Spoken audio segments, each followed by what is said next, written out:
Hey guys, Brando's World. So it's Tuesday evening, and I've got another one from Racing Champions in 1995, the Thunderbat of Awesome Bill from Dawsonville, Bill Elliott. So the Thunderbat ran three races in 1995. It debuted in the Coca-Cola 600 at Charlotte Motor Speedway. He ran it again at Pocono in the UAW GM Quality 500 the next week, and then again at Michigan the week after that. None of those races did he do particularly well in the car, but Batman fans really like this kind of cool change that they brought from the typical just red and yellow paint scheme of the typical McDonald's Ford that Bill had driven that season. Now, this is a team that he owned himself. It's a pretty generic, Racing Champions edition again from the mid-90s. If you take a look at everything there.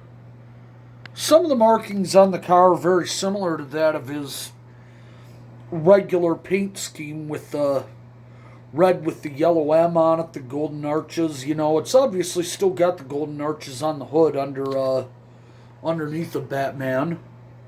Still got the Reese's Peanut Butter Cup logo on the deck lid.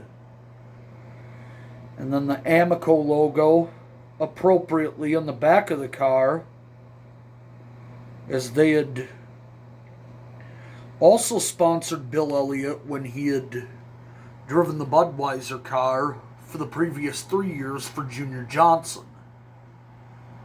Back in the day, back in 95 actually, the first three diecast cars I ever had, which were 124s, this is a 164th.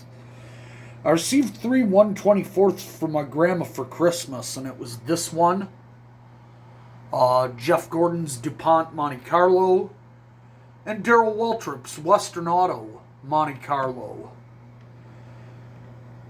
And, this is a cool paint scheme. What can I tell you? Black and green and some blue and yellow. This is awesome. It's a Racing Champions, and instead of having Racing Champions as normal packaging for that time, like you see here on Sterling Marlin's 1997 edition for the Kodak film Chevrolet, you can tell that the box has the Thunderbat scheme on it. It has the car and it has the colors, which was something rare that they did at that time, but it was done for the movie. And it looks really cool, and I'm glad to have it here. It was a cheap one, but a have to have. I'm glad I could show it off to you tonight, and I hope to see you in a later date. Goodbye, ladies and gentlemen.